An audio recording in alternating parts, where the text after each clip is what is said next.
y vamos a dar la bienvenida al lanzamiento de La Hoja en Blanco, claves para conversar sobre una nueva Constitución, un libro que preparamos, si mal no recuerdo, hace, al menos de nuestra parte de la editorial, y de hecho después le vamos a dar el paso y van a ser los protagonistas de esta presentación, los editores del libro, pero lo conversamos con la Rocío y con Matías hace aproximadamente un año. Nos acercamos a ustedes con la idea de poder aportar en un libro que ustedes venían trabajando hace un tiempo, y lo que quiero decir de parte de la editorial es darle las gracias por la posibilidad de trabajar con nosotros. Para nosotros es una oportunidad importante en un camino que estamos abriendo para la divulgación del conocimiento, así que nada más que darle las gracias a Rocío, a Nicole, a Pablo y a Matías, y contarles la presentación van a exponer ellos, yo desapareceré para poder dejarlos con los protagonistas de esto, y dejaremos el espacio de preguntas para que ocupen el chat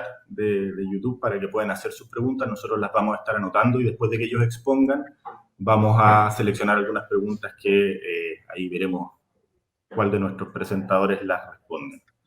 Así que eso, muchas gracias y partimos. Desapareceré por acá y para que comencemos. Me toca entonces partir a mí, me presento. Yo soy una de los 4 editores y lo que yo les quiero contar más o menos es cómo partió la idea de hacer este libro. Bueno, partió porque La Pollera nos contactó con la idea de hacer un libro para abordar el proceso constituyente que se estaba empezando ya a elaborar luego del estallido social del 18 de octubre del año pasado. Y la idea que ellos tenían era hacer un libro que fuera, por una parte, accesible para abordar el proceso constituyente, los temas sustantivos y también procesales del proceso constituyente, pero que no por ser accesible perdiera, por así decirlo, la seriedad teórica o filosófica o la rigurosidad en las ideas, ¿no? Y eso es algo, la verdad, que tenía mucha y tiene mucha sintonía con lo que nosotros, como grupo de académicos, que somos los editores y también y los autores, ¿no? Siempre hemos pensado que es, de algún modo, cómo debiera ser la manera de hablar sobre temas, sobre todo los temas constitucionales, ¿no? Si bien uno puede pensar en el derecho como una disciplina que es muy técnica y que suele utilizar un lenguaje muy complicado y alambicado para expresar cosas que en realidad tienen mucha influencia en la vida de las personas, pero que las personas a veces no entienden, ¿no?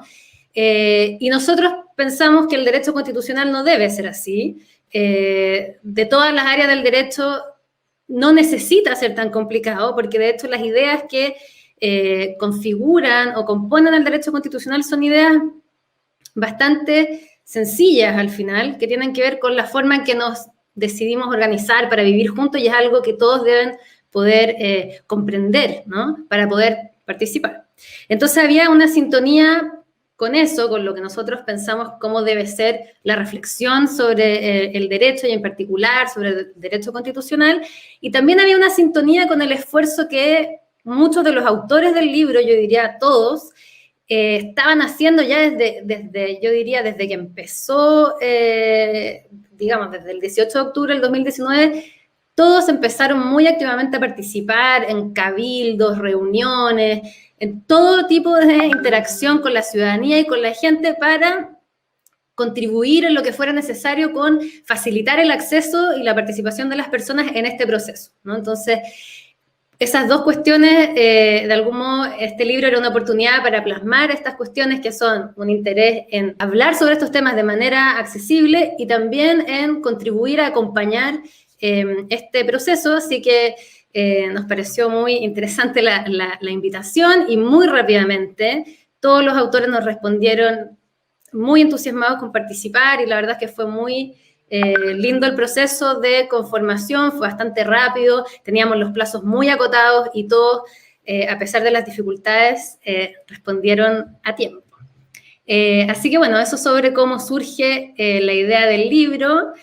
Ahora le toca a mi coeditor, Matías Gilov, contarnos por qué se llama como se llama.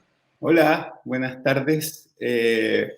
Bueno, la verdad es que es súper lindo cuando uno hace un trabajo con harto cariño, y entre un grupo de personas donde existe también mucho cariño verlo materializarse, ¿no? Entonces, no puedo dejar de poner un poco ese toque emotivo en este momento antes de decirles por qué nuestro libro se llama como se llama. Lo acaba de decir la Rocío de alguna manera, ¿no? Ella aludía a que nuestra visión, cuando nos embarcamos en este proyecto, era mostrar que los temas constitucionales, a diferencia de lo que se estaba sosteniendo por muchas personas en ese momento, que no difería mucho de lo que se había sostenido casi durante toda la vigencia de la Constitución de 1980, que los temas constitucionales eran cosas técnicas, ¿no es cierto? Cosas que la ciudadanía no podía entender, discusiones en las que la ciudadanía no podía embarcarse.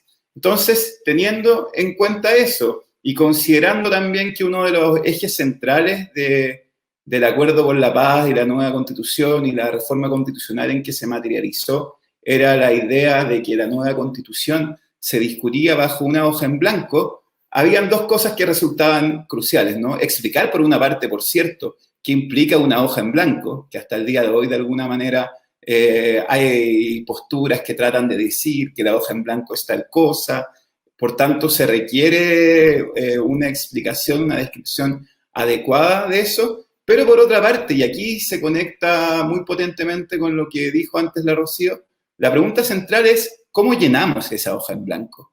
Y ahí un poco la oportunidad preciosa, ¿no? De hecho, he de confesar aquí que nerd como soy, antes de hacer esta intervención, como me dijeron que hablara del por qué el título, busqué el mail donde estábamos barajando diversas alternativas de título. Y una de esas alternativas era una oportunidad inmejorable.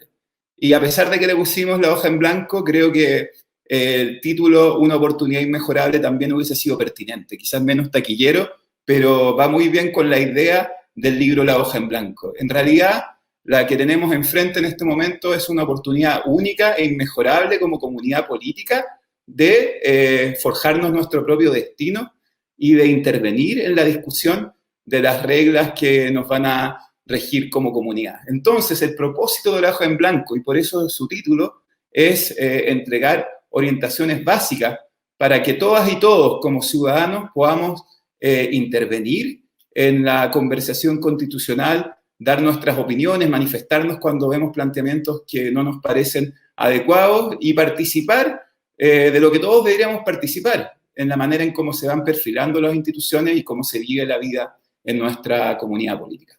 Ahora, Pablo, Marshall, otro, Nicole Selamé,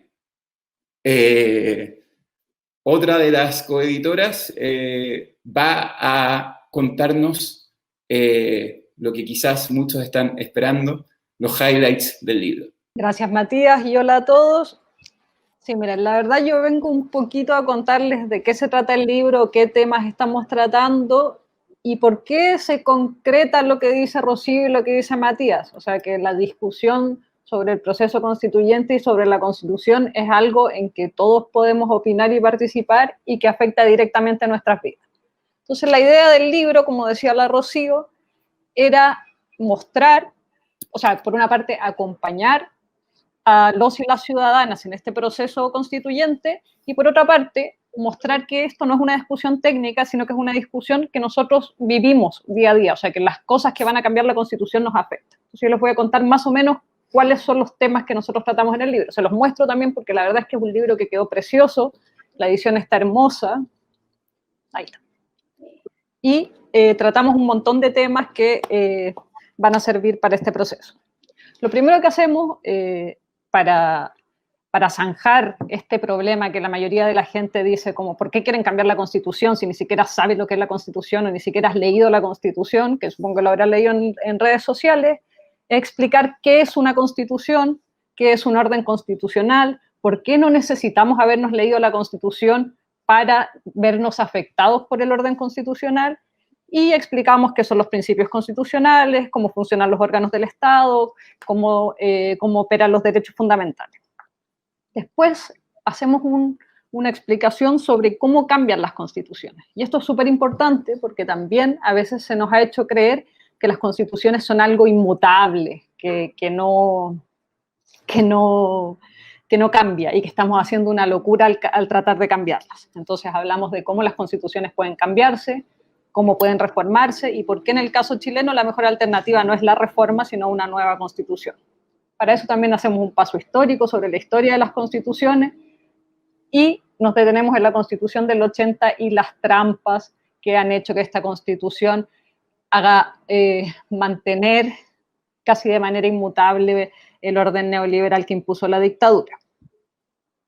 Esto lo explicamos también con un texto sobre el Estado subsidiario y con la forma como se ha tratado la protesta y no se ha entendido las manifestaciones sociales como un derecho de participación política, sino que han sido criminalizadas.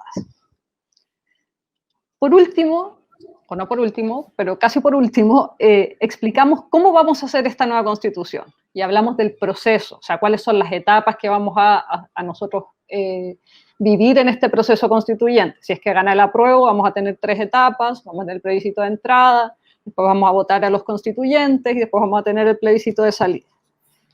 Y ahora sí, por último, y creo que es una de las cosas más interesantes, hablamos de ciertos temas que van a ser fundamentales en la discusión constitucional. Por ejemplo, el medio ambiente y el desafío de la nueva constitución, los pueblos originarios en la nueva constitución, el feminismo y la nueva constitución, los derechos judicializables que podamos ejercer, el derecho a la propiedad privada, los derechos humanos, etc. Y por último cerramos el libro con los estados de excepción constitucional que lamentablemente nosotros hoy día estamos tan acostumbrados a vivir. No sé cuánto llevamos ya con toque de queda, primero con excepción constitucional por el estallido social y ahora por la pandemia. Yo no veo al público. Entonces, lo único que veo son estas 3 personas que son mis amigos y son mis colaboradores académicos desde hace harto tiempo. Entonces me voy a colmar de esta sensación de informalidad que tengo, ¿no? De estar con mis amigos que no veo hace tiempo. Y voy a hacer lo que prometí en la planificación que tuvimos antes de este lanzamiento, que es que, bueno, yo en realidad yo no me comprometí a hacer lo que voy a hacer, ¿no? Yo dije, en realidad no quiero participar mucho, no quiero hablar mucho. Y como chiste yo dije, yo voy a hacer una charla motivacional, ¿no? Para que la gente vaya a votar. Y ellos se lo tomaron muy en serio, ¿no? Y permanecieron hablando, ¿no? Siguieron hablando, ¿no? Y termina Pablo con la charla motivacional.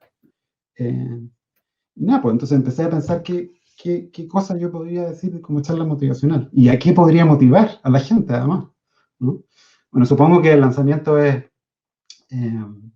una fecha elegida especialmente, ¿no? Porque este fin de semana tenemos el plebiscito, ¿no? Entonces quizá la motivación tiene que ser para ir a votar, ¿no? Yo supongo que las personas que están escuchando en esta presentación son de aquellas que van a ir a votar, ¿no? Están interesadas por saber de la nueva Constitución, por saber cómo se gestó este libro. Supongo que son de las que están convencidas, pero me gustaría contarles una anécdota que yo experimenté ayer, conversando, obviamente de forma digital también, con mi familia acerca del plebiscito. Y mi familia es una familia bien plural porque hay gente de derecha y hay gente de izquierda y hay gente que no es tan política. Y cada uno tenía sus diferentes posiciones y sus diferentes aproximaciones, ¿no? al plebiscito. Y algunos decían, ¿no? Yo voto por el rechazo.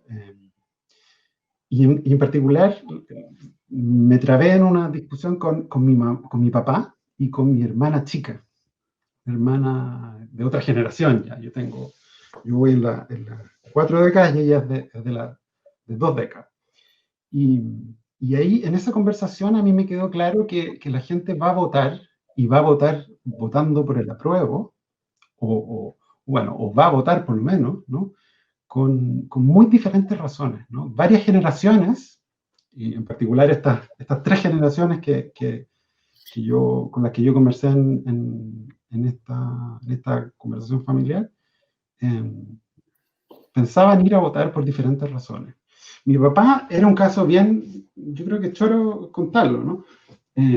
Alguien que se siente incómodo por votar por el apruebo, ¿no? Porque al parecer le hace mucho ruido que el plebiscito, el proceso constituyente haya sido generado por hechos de violencia, ¿no? Y esa violencia, al parecer, pega más fuerte, ¿no? Y produce rechazo en una generación que probablemente vivió la violencia en la dictadura, ¿no? Y quizá probablemente vivió esa polarización previa a la dictadura.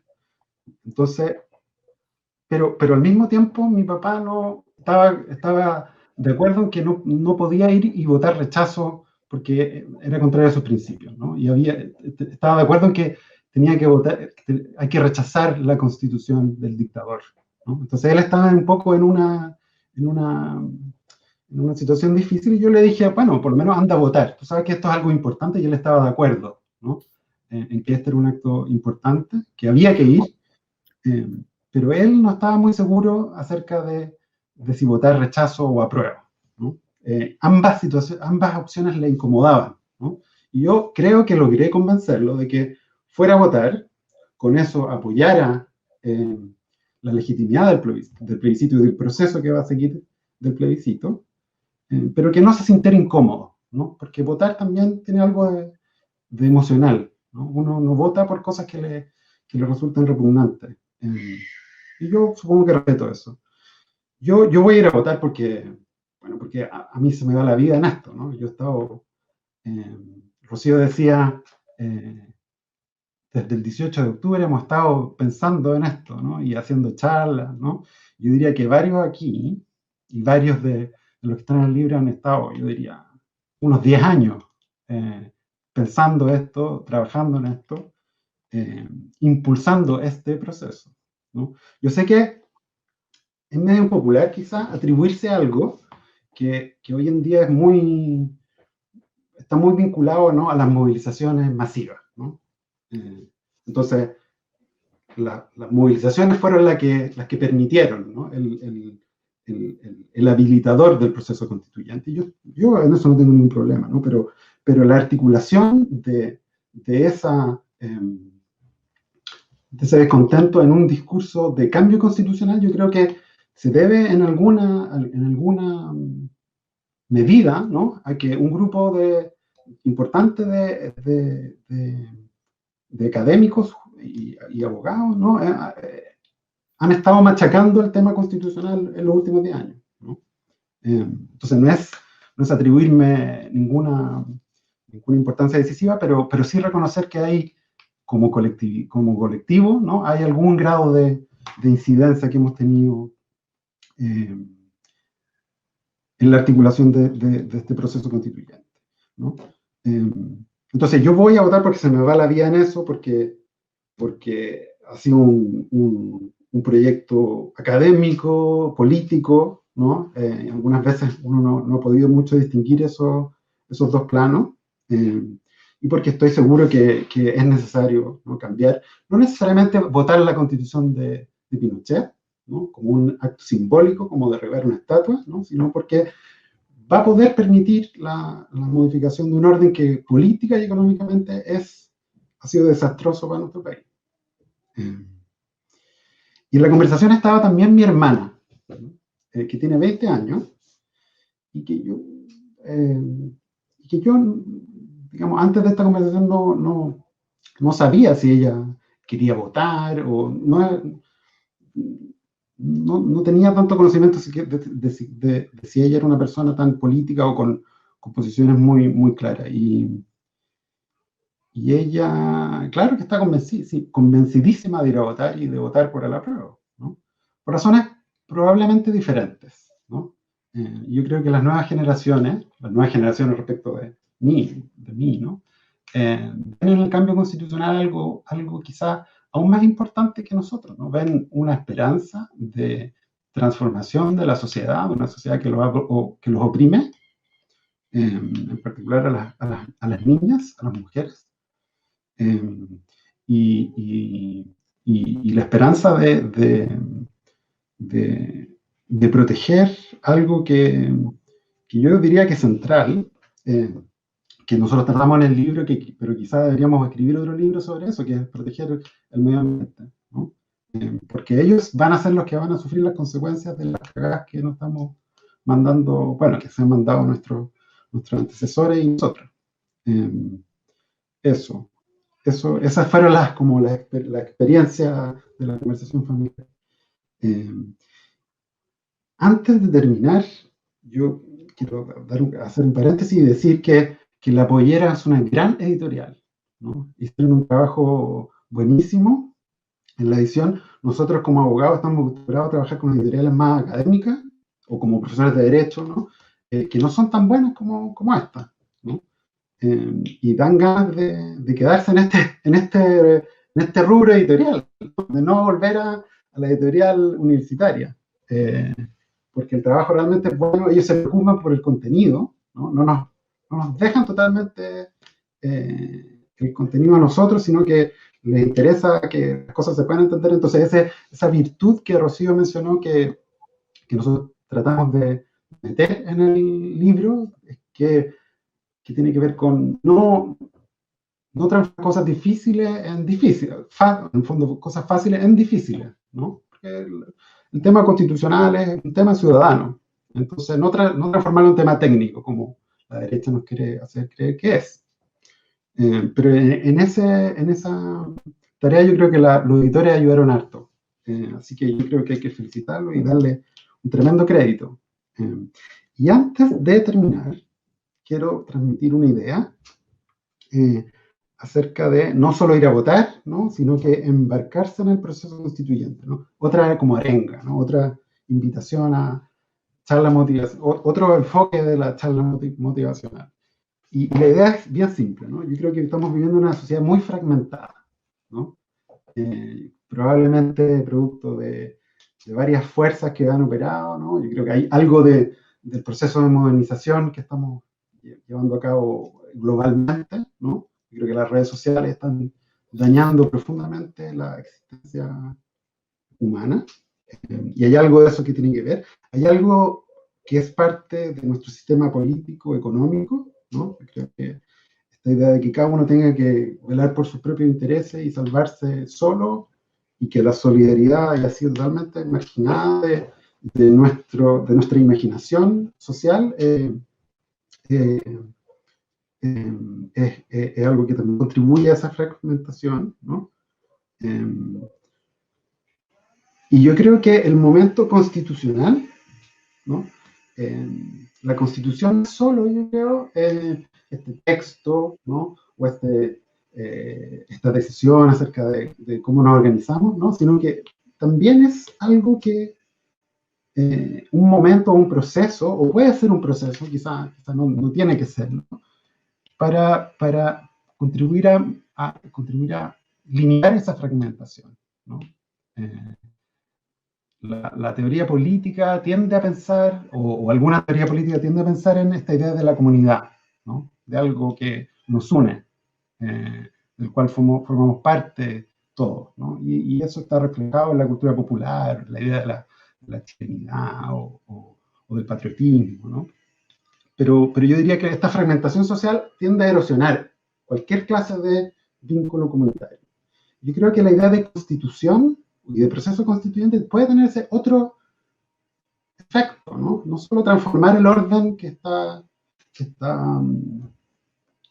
el orden establecido, ¿no? Y cambiarlo por uno quizá mejor, quizá no lo logré, pero yo me quedaría conforme, no, quizá no conforme, pero sacaría cuenta alegre si es que el proceso constituyente nos permite, ¿no? Dialogar, ¿no? Discutir cosas que son comunes, ¿no? Respetarnos quizá un poco más y en ese sentido contribuir a constituir, ¿no? Algo común, ¿no? y en ese sentido constitución no solo como esta norma, ¿no? Sino como el acto de crear algo colectivo, común, social. Eso. Volví. Estaba acá atrás escuchando. Muchas gracias a todos los presentadores. Nos han llegado hartas preguntas a través del chat. Yo creo que ustedes siguen a ciegas ahí sin saber muy bien lo que pasa. Pero tenemos algunas preguntas aquí que se las voy a ir transmitiendo. Mi idea es que, más que responda uno, ahí yo hago la pregunta y los dejo nuevamente para que conversen, así podemos hacer algo más dinámico. Y una de las preguntas interesantes que surgió a propósito de la dificultad y de lo grande del proceso que decía Pablo es: ¿cuáles creen ustedes que son los temas más difíciles de acordar en este proceso constituyente? Así, los temas más allá que de esenciales, sino que donde más va a haber roce, ¿cierto? Esa es una de las preguntas que se levantó ahí entre el público. O sea, podemos tirar, yo creo que van a haber muchos temas que van a generar, yo no diría conflicto, pero por lo menos controversia y debate, y ojalá que la conversación se dé en el espíritu que Pablo convoca, ¿no? De, bueno, compartir opiniones, tratar de entender al otro, tratar de explicar lo que uno cree, por qué no está de acuerdo con el otro, y quizás inventar nuevas soluciones. También está a nuestro alcance, ¿no? No tenemos por qué mantenernos en la discusión anterior. Podemos inventar instituciones que quizás nadie se había imaginado si es que logramos escucharnos, ¿no? Pero algunos temas que yo diría que me imagino que van a ser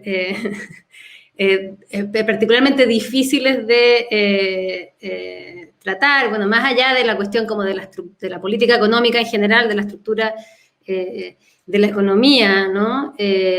Yo me imagino que una cuestión a discutir es orgánica, es el Tribunal Constitucional, o sea, ¿qué instituciones queremos tener? Más allá del contenido de que es el derecho a propiedad y los derechos sociales, que también son cuestiones que obviamente quizás generan conflicto, no sé qué tanto, pero la cuestión orgánica yo creo que va a generar conflicto porque hay una cierta confusión y porque no es claro, ni siquiera los expertos más expertos tienen totalmente claro, bueno, ¿para qué sirve la institución? ¿Cuáles son los problemas? ¿Cómo la controlamos? ¿Cómo hacemos que una institución haga lo que quiera que hagamos? ¿Cuáles son los peligros? Y cómo mejor logramos hacer las cosas que queremos en el diseño institucional. Entonces, por ejemplo, tener un tribunal constitucional es una apuesta que tiene costos. Ya hemos visto en Chile los costos que tuvo esa apuesta. Entonces, yo me imagino que va a haber una apuesta contraria, ¿no? Y que ahí va a haber un espacio de harto debate, ¿no? De cómo, de algún modo, qué tan democrático queremos hacer el proceso de deliberación política, si queremos que haya un control de contenido que lo determine un órgano de 10 abogados que supuestamente conocen o tienen un acceso hacia cómo deben ser las cosas mejor que el de los representantes populares, como es los legisladores, o si queremos simplemente dejar que el legislador decida, y bueno, con los riesgos que algunos dicen que eso tiene, de que a veces las minorías pueden ver afectados sus derechos. Yo creo que ese va a ser un espacio de alta controversia, pero muy importante, ¿no? Que es muy importante tener esa conversación, de, bueno, ¿cuáles son nuestros temores? ¿Por qué tenemos estos temores? ¿Cuál es la evidencia de que hay un peligro? ¿No? Y cómo podemos dialogar con nuestra propia experiencia sobre si esos temores son o no atendibles. Yo me agarro un poquito de lo que estaba diciendo la Rocío, de cómo hacer que también ciertas minorías se encuentren representadas y particularmente cómo hacer que, o cómo entender el rol de la Constitución o de la nueva Constitución para avanzar en la igualdad de género. Yo creo que si bien todos estamos súper conscientes de que hay una brecha que tenemos que saldar, es súper difícil pensar la institucionalidad para hacer una constitución feminista y entendiendo una constitución feminista como una constitución más igualitaria en términos de género. O sea, nosotros sabemos que las mujeres están súper subrepresentadas y una constitución que avance en la igualdad de género sería una constitución más democrática. Una constitución de este tipo tendría, por ejemplo, que contribuir a corregir la invisibilidad histórica de las mujeres, la invisibilidad económica, Y eso puede, por ejemplo, hacerse, que es algo que ya se logró por suerte, por medio de la constituyente paritaria, en caso que se elija la convención constitucional. De esta forma nosotras como mujeres podemos también no solo recibir la norma constitucional, sino también agenciarnos como constituyentes y como sujetos de derecho que nos reconozcamos en la Constitución. Pero también el hecho de tener una Constitución que se construya de manera paritaria puede servir para entregar bases legales también para el empoderamiento de las mujeres, ya más concretamente. O sea, ver no la Constitución solamente como las normas que van a regular la forma como se va a repartir o se va a distribuir esta igualdad entre géneros, sino también la Constitución como una función simbólica o expresiva. Y además, obviamente, se tendrá que hacer cargo de todos los intereses de las mujeres que han sido subrepresentados, como por ejemplo la salud sexual y reproductiva, la libertad reproductiva, etc. Yo creo que hay una dimensión que es súper importante tenerla presente a cabalidad en este momento, y es un poco la dimensión de la sustentabilidad, ¿no? Y hablaría de sustentabilidad en dos planos. Uno, quizás el plano al cual se ha reducido el término hasta ahora, y que al decir la palabra reducido no estoy diciendo que sea poco relevante, sino que todo lo contrario, que es el de la sustentabilidad ambiental, pero creo que tratándose de una norma tan importante para una comunidad política, como lo es una constitución, pasa a ser crucial también el tema de la sustentabilidad institucional. Cómo configurar una comunidad política en una constitución que sea sostenible en el tiempo, ¿no? Y en ese sentido, desde esa perspectiva más amplia de la sustentabilidad, pensando en que logremos algo, formar algo, un acuerdo que nos permita sostenernos en el tiempo como comunidad política, va a ser un tema crucial, que duda cabe, el de los derechos económicos, sociales y culturales. Porque sucede que estos derechos, o sea, los temas a que ellos se refieren, educación, pensiones, salud, vivienda, son necesidades básicas. O sea, es decir, haga lo que haga la Constitución con ellas, siempre van a estar ahí. Y cualquier persona que vive en un país tiene que tener resueltos esos temas, y son los temas que aquejan, que agobian la vida de las personas. Entonces, desde esa perspectiva, incluso si es que nada se dijera en la Constitución respecto a los derechos económicos, sociales y culturales, lo cierto es que esas necesidades van a seguir estando ahí. Y probablemente lo que va a tener que hacer la persona que quiera satisfacerla, si no cuenta con los recursos suficientes, es ir al banco. Es ir al banco y pedir un crédito de consumo.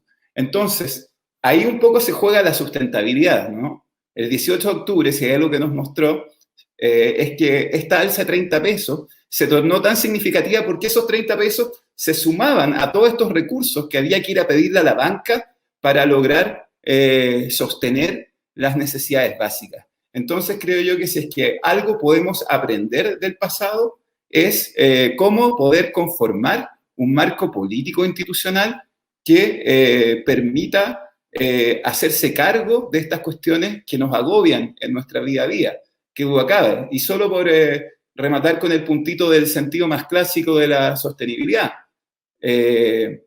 la próxima crisis que nos va a pegar fuerte es la crisis climática. Y no estamos discutiendo una constitución en 1980, 1940, 1950, estamos en 2020. Tenemos bastante información de que eso se viene. Entonces, en ese sentido, también se torna súper relevante para generar un marco sostenible que la Constitución establezca mecanismos que al momento de que se presente la necesidad de hacerse cargo de esto, realmente podamos actuar e intervenir, porque de eso va a depender al fin y al cabo nuestra existencia. Solo quiero expresar mi acuerdo más infinito sobre una cuestión que dijo Matías, que yo, como vengo del mundo del derecho penal, de las cárceles y eso, me resulta muy importante, porque en el mundo de lo criminal siempre se habla de que si el Estado no castiga a los criminales, podemos tener inestabilidad institucional y el Estado puede llegar a perder el monopolio de la fuerza porque la gente va a querer ir a vengarse en las calles, qué sé yo.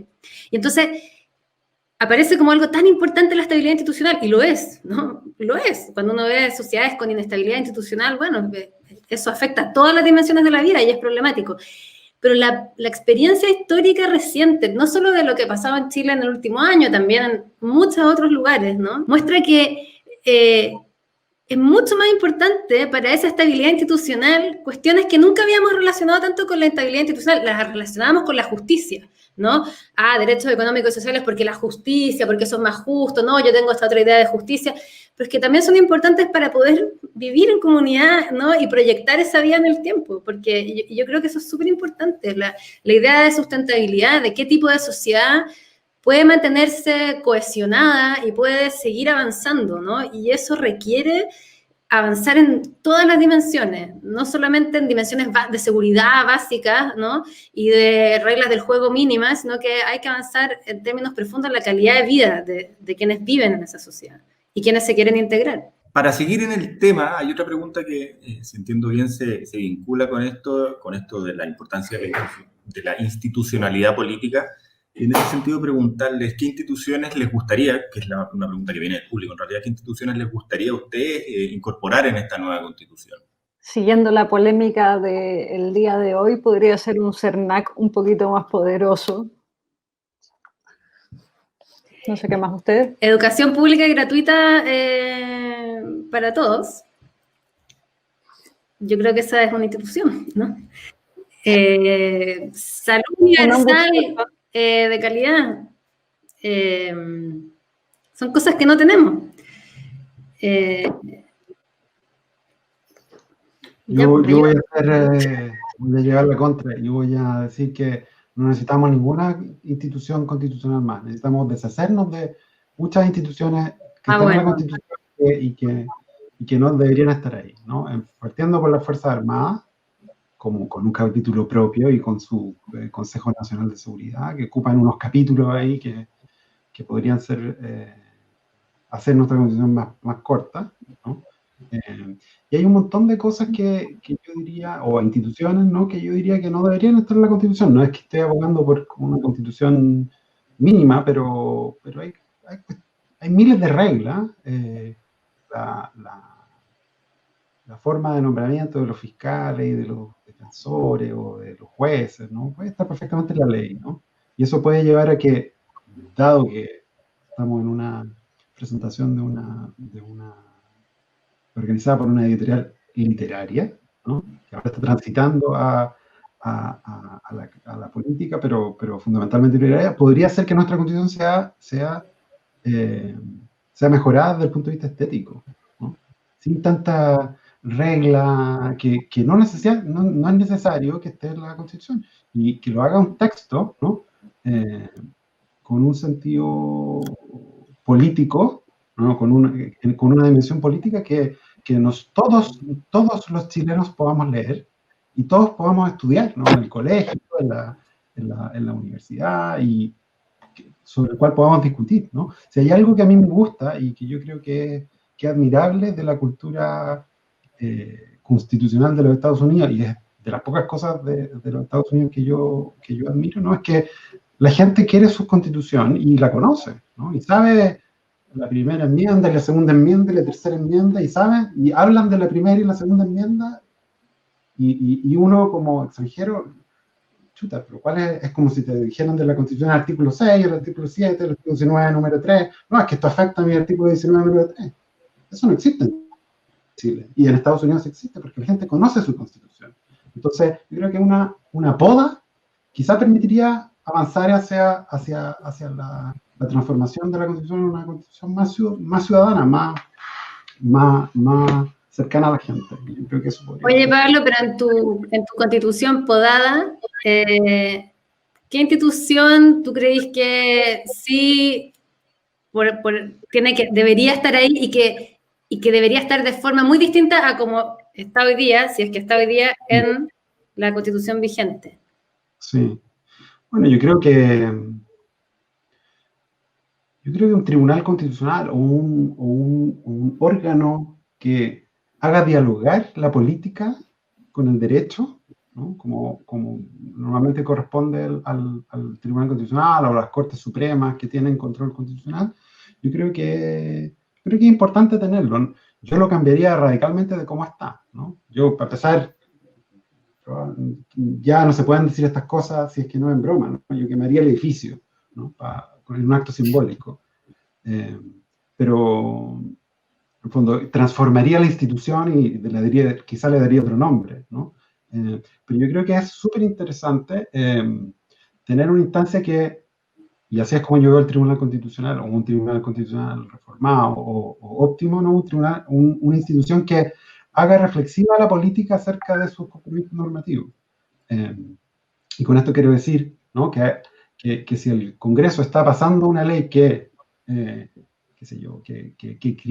criminaliza sobremanera, ¿no? ciertas conductas, ¿no? que el Tribunal Constitucional, bueno, le diga al Congreso, usted está afectando derechos constitucionales, y que el Congreso pueda quizá, ¿no? desobedecer al Tribunal Constitucional con cierta mayoría, ¿no? Yo creo que hay que hacer más flexible ese control constitucional, pero yo creo que ese diálogo y esa reflexividad que puede entregar una justicia constitucional es algo valioso que nosotros en nuestra práctica constitucional tenemos totalmente abandonado. El Tribunal Constitucional para nosotros es un frontón, ¿no? Cada vez que tratamos de hacer algo, nos enfrentamos a se habla mucho de la tercera cámara, ¿no? Una tercera cámara al estilo Trump. Lo que está haciendo Trump, disculpen que me extienda en esto, pero lo que está haciendo Trump hoy, que es llenar la Corte Suprema de jueces conservadores, ¿no? Perfectamente podría haber tenido la idea del Tribunal Constitucional chileno, ¿no? Uno podría decir, no, la estrategia de Trump la inventamos los chilenos, la inventó la derecha chilena, ¿no? Porque la mayoría conservadora en el Tribunal Constitucional ha bloqueado todos los proyectos, o muchos proyectos de política progresista durante los últimos 20 años. Y eso ha sido nefasto para esa institución. He dicho. He vuelto con más preguntas. Solo voy a decir, Pablo, a propósito de tu comentario, que nos ofrecemos aquí y ahora a editar esa Constitución para hacerla más bonita. Me hizo mucho sentido ese apartado y esa precisión con respecto a cómo los estadounidenses se relacionan con su Constitución. Una pregunta, ¿cierto?, que tenemos acá también del público es, y que es una duda que a varios nos asalta, sobre todo a propósito de tantos meses de sobreinformación, es cómo se van a definir finalmente los temas que se van a discutir en esta nueva Constitución. Yo puedo responder la pregunta técnica y la primera pregunta, y después ustedes quizás responden la otra. Y es la primera pregunta, se responde, ¿cómo se van a definir? No se sabe. Nadie sabe. Es algo que se está discutiendo y que luego están cada una de las fuerzas políticas que pretenden estar representadas en la convención, están cada uno planeando estrategias de cómo se va a generar y organizar la discusión, pero algo que no está definido porque lo va a definir la convención misma, va a ser la primera tarea que va a hacer. Va a darse un reglamento y ese reglamento, no sé si ese reglamento va a determinar los temas, ¿no? Pero ese reglamento en la decisión que cree ese reglamento van a fijarse también los temas, o quizá no, quizá los temas van a ir surgiendo, ¿no? Pero es algo que está totalmente abierto. Es una hoja en blanco, como diría Matías. A mí, yo voy a solo agregar algo a lo que dijo Pablo, que yo creo que es importante que eso que acaba de decir Pablo lo hagamos realidad, o sea, que mantengamos, por así decirlo, una especie como de inocencia hasta que se inicie el proceso para poder tener libertad para, de nuevo, imaginar y pensar juntos como una sola convención. Porque venimos con muchos temas arrastrados, teorías, están todos los profesores de Derecho Constitucional preparados, con las doctrinas, las tradiciones, y esto es así, y esto es así, y nada tiene que ser de ninguna manera. Todo puede ser como nosotros queramos, y tenemos gente muy inteligente en todo el mundo, y también en Chile, que puede imaginar y inventar cosas, formas nuevas, no todo quizás, pero y yo creo que no hay que tenerle miedo a eso, ¿no? Porque eso yo creo que va a ser una conversación que va a permitir que construyamos una comunidad y de algún modo encontrarnos, ¿no? en algún espacio. Así que yo solo quiero decir eso. Y no quiero decir nada para no afectar esa inocencia. Hoy la Rocío y yo... Bueno, pero siguiendo Dale, Matías. ¿Sí? No, dale. Bueno, yo solo quería decir que, bueno, que según lo que dice Rocío, de acuerdo con eso, es súper importante pensar que esta, por primera vez en la historia institucional de Chile, va a ser una constitución que se cree de manera súper participativa. O sea, están todos los mecanismos para que podamos participar y para que se escuchen voces de todas partes, o sea, para que se escuchen las minorías, ya sean los pueblos originarios, las mujeres, las diversidades sexuales, etc. Entonces, tenemos... idealmente va a tener 3 etapas este proceso, cuando podamos primero votar por el apruebo, el rechazo y la forma como queremos que se conforme la convención constitucional, la convención mixta, después vamos a poder elegir a nuestros representantes y después finalmente vamos a tener un plebiscito de salida y entre todo esto van a haber instancias de diálogo, de conversación que pueden hacer de este un proceso mucho más democrático que todos los que hemos estado viviendo hasta ahora. Y además, supongo que todos compartimos la intuición que desde el 18 de octubre la Constitución es algo de lo que se habla en todas partes. O sea, al margen de que nosotros hayamos querido trasladar una discusión técnica, una discusión coloquial, eso no lo hicimos nosotros. O sea, ya se estaba discutiendo en todas partes qué era lo que se esperaba de una nueva Constitución y por qué queríamos una nueva Constitución. Entonces yo tengo esperanza de que estas ideas nuevas que quiere la Rocío que vengan van a aparecer, porque no van a ser los mismos las que van a estar haciendo la Constitución. Y yo creo que va a salir bien, sinceramente. Solo un poco en la misma línea que dijeron la Rocío y la Nicole, hay dos miradas respecto al tema de la hoja en blanco, ¿no? Y hay una mirada que es entendible, que es un poco la mirada del temor. Porque la hoja en blanco en verdad es la hoja en blanco, nada de dónde asirse, ningún amarre de dónde partir, ¿no? Y eso, claro, desde cierta perspectiva puede causar temor, escozor, pero ¿por qué no verlo de otra manera? Que es un poco lo que plantea la Rocío. Si es que no hay nada que esté escrito de antemano, entonces está todo por hacer. O sea, ¿por qué no abrazar ese posibilismo que se nos presenta por primera vez en nuestra historia y empoderarnos de ese posibilismo, creerlo y empezar a creer en nuestra posibilidad de experimentar, de ver las alternativas, las posibilidades y poder redefinir nuestras instituciones? Aquí no hay nada escrito, esa es la gran virtud de la hoja en blanco, que podemos escribirla nosotros y además sobre algo que no está escrito, o sea, podemos inventar, podemos crear. Entonces, lo que hay que cuidar en este proceso constituyente es ese margen de libertad y creatividad que es maravilloso y único que se nos entregó para iniciar este proceso. Voy a hacer una pregunta a propósito que está aquí dentro de las preguntas del público, pero a propósito de toda esta idea de la imaginación, ¿cierto? De una constitución que podamos imaginar. Hay harta gente cagada de susto, ¿cierto? ¿Por qué creen, la pregunta que salió del público es, ¿por qué creen que al rechazo le importa tanto esta idea de la propiedad privada, ¿cierto? ¿Y qué tanto sustento tiene ese terror? ¿Qué tanto se habla? ¿Qué tanto puede estar en juego en esta nueva constitución? Yo sé que el libro aborda un poco esos temas, pero eso no lo saben todos. Así que les dejo esa pregunta y después vamos a hacer una pregunta de cierre porque ya estamos cerca de la hora, pero les dejo esta penúltima pregunta para ver. Yo digo algo cortito, que yo no me acuerdo quién lo dijo, pero creo que fue Agustín Squella que dijo que no es que en realidad la derecha le tenga tanto susto a la propiedad, a que le quiten la propiedad privada o que se acabe la propiedad privada, sino que más bien ha sido una estrategia comunicacional para invitar a votar rechazo. Pero no es que la gente en realidad piense que le van a quitar la propiedad, o no la gente que tiene esta gran propiedad privada. Eso solo quería decir. Pero además yo creo que... Sí, dale, Pablo. Sí, que dialoga con lo que decía la Nicole. Yo creo que he estado últimamente leyendo harto sobre la unidad popular, porque estoy trabajando en un proyecto que tiene que ver con eso. Y yo creo que hay harta gente que realmente es como media loca y cree esas conspiraciones. O sea, que cree que los comunistas le van a llevar la guagua, ¿no? Y que con la Constitución se va a acabar la propiedad privada y todos los fondos de las AFP, ¿no? Se van a ir a un fondo común que va a hacer desaparecer, ¿no? El ahorro que ellos tenían, ¿no? Entonces Yo matizaría la idea de Nicole, yo creo que sí es una estrategia comunicacional, pero es una estrategia comunicacional en algún sentido exitosa porque apela a un miedo que existe, ¿no? Y que es totalmente injustificado, ¿no? No es razonable, pero existe.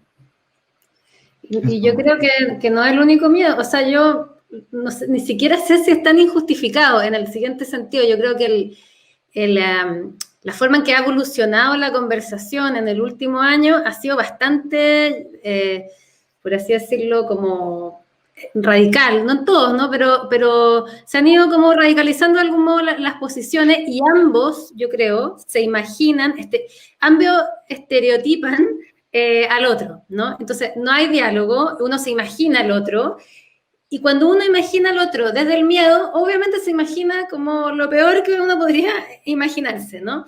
Y yo creo que el miedo es como una especie, o sea, es una emoción, ¿no es cierto?, que tiene parte sentimental y una parte intelectual, que es, bueno, hay una idea de cómo las cosas son y hay una percepción de amenaza, ¿no? Y yo creo que se nutre de muchas cosas que que la sociedad a veces no identifica bien, ¿no? Entonces, por ejemplo, el miedo frente al delito tiene mucho que ver con la inestabilidad laboral, con la falta de salud, con una serie de cosas que hacen que la vida, ¿no?, de las personas sea tan vulnerable que en cualquier momento uno puede perder mucho, ¿no?, que haya como una actitud de miedo y que entonces cualquier cosa que pueda capturar esa actitud, y yo creo que tenemos que hacer un esfuerzo por salir de ahí, todos, ¿no? Y yo creo que es importante que lo hagamos antes de que empiece la conversación, para que podamos tener este espacio de imaginar sin miedo y para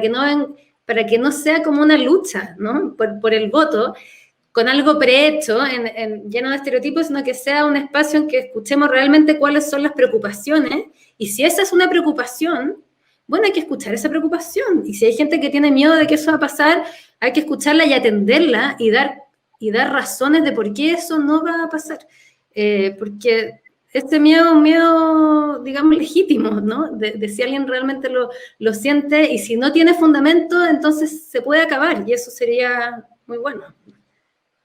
Sí, es importante el tema del miedo, ¿no? Y sobre todo en una situación donde está todo bien polarizado. Ya que está acá la Rocío, tengo que citar a Peter Gabriel. Hay una canción de Peter Gabriel que dice: el miedo es la madre de la violencia. Fear is the mother of violence. ¿Y qué sucede? Precisamente como indicaba recién la Rocío, cuando hay miedo, la cabeza no ve las cosas, no ve el cuadro grande, ¿no? Se achica el cuadro. Y uno tiende a ver que hay pocas alternativas, básicamente dos, ¿no? Donde uno está y aquello que ello teme. Y se pierde todo ese amplio abanico de posibilidades que en realidad existe. Entonces, en ese sentido, creo que hay que creer un poco en la capacidad de nosotros, de las personas que nos lideran, de llegar a buenos acuerdos, aun cuando existe ese miedo. O sea, y en ese sentido creo un súper ejemplo es la reforma constitucional que aprobó el retiro del 10% de la AFP, donde se decía el tema de la propiedad, se van a quitar todo, se acaban la AFP por el tema de la pandemia. Y no, en un momento puntual donde se necesitaba liquidez, ¿qué se hace? Se hace una reducción súper proporcionada, una limitación súper proporcionada, una intervención súper acotada para un momento preciso y por un monto bien específico, que vaya que fue útil para todos, ¿no es cierto? Desde para los que necesitaban más esos ingresos para la economía. Entonces, es importante no caricaturizar el miedo, porque efectivamente se puede sentir miedo, pero también hay que saber lo que causa el miedo y que eso que causa el miedo es precisamente lo que nos impide ver las posibilidades. Pero quizás algo que debería quitarles un poquito el miedo es que las normas se deban aprobar por los 2/3, que necesariamente va a requerir de un consenso para decidirlas. O sea, no es que aquí alguien venga a pasar la máquina, sino que va a ser una constitución de consenso, y lo que no se arregle en la constitución va a quedar entregada en la ley. O sea, no tendríamos que tener tanto miedo de lo que pueda pasar, porque salvo que estemos más o menos de acuerdo, no va a pasar. Muchas gracias por la respuesta. Vamos con la última pregunta, la dejamos para el final.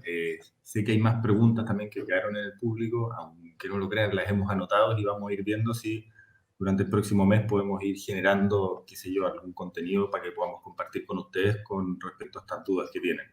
Y la última pregunta, es una duda que yo también tengo y que pregunta Carolina Cordaro, es realmente, ¿qué opina el panel de que personas como la tía Pikachu o los señores juntitos, a quienes no conozco, sean constituyentes? ¿Qué les parece a ustedes?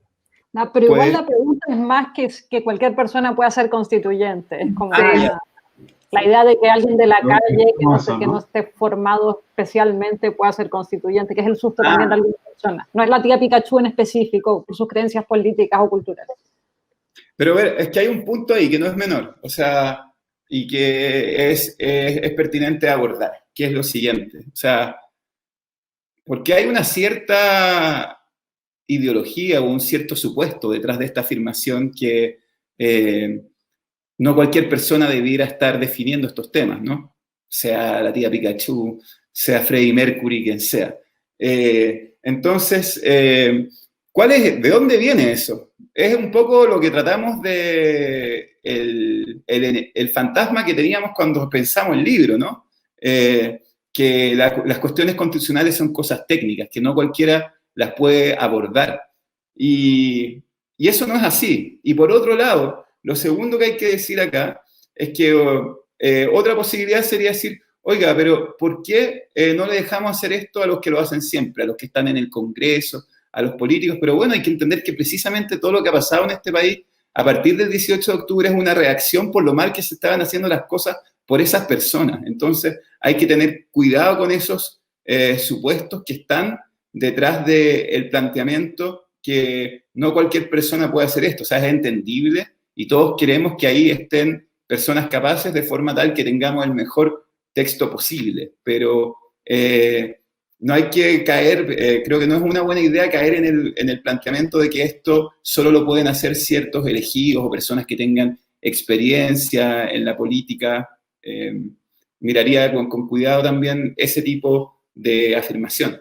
Sí, yo voy a decir algo ahora que ya entendí mejor la pregunta, que no era solo sobre la contingencia, que yo estoy totalmente de acuerdo con con lo que dijo Matías y además también está una elección, o sea, la gente tiene que lograr ganar y convocar a gente y representar, quizás gente que ve las cosas de una determinada manera o no, pero lo que tratamos de hacer en el libro es mostrar que los temas constitucionales no son tan complejos y que nos afectan a todos y mucho, y que todos, no solo deberían, sino que todos pueden perfectamente bien comprender los problemas de los que hay que tratar, porque además no sabemos cuáles van a ser esos problemas, ¿no? Porque la hoja está en blanco, pero digamos, más o menos los temas constitucionales son temas que todos podemos tratar y que todas las visiones son bienvenidas y van a haber siempre visiones que a nosotros nos van a parecer alambicadas, alocadas o, digamos, pero a otros no les van a parecer así y vamos a tener que ponernos de acuerdo porque vamos a tener que o sea, no vamos a tener 5 reglas distintas sobre un mismo asunto, vamos a tener una regla sobre cada asunto y vamos a tener que todos participar en la configuración de esa regla. Que haya una persona muy excéntrica en ese grupo no creo que sea algo de lo que nos tengamos que preocupar, para nada. Perfecto. Muchísimas gracias. Lo vamos a dejar hasta acá por el día de hoy. Les agradezco a Pablo, a Nicole, a Matías y a Rocío por haber participado, por haber conversado con nosotros. Les recuerdo que el libro está en librerías, disponible para todos los que lo quieran comprar y también en nuestra página web con descuento, con envío incluido en la región metropolitana y con descuento para regiones. Eso, les mando un abrazo a todos y muchas gracias por participar.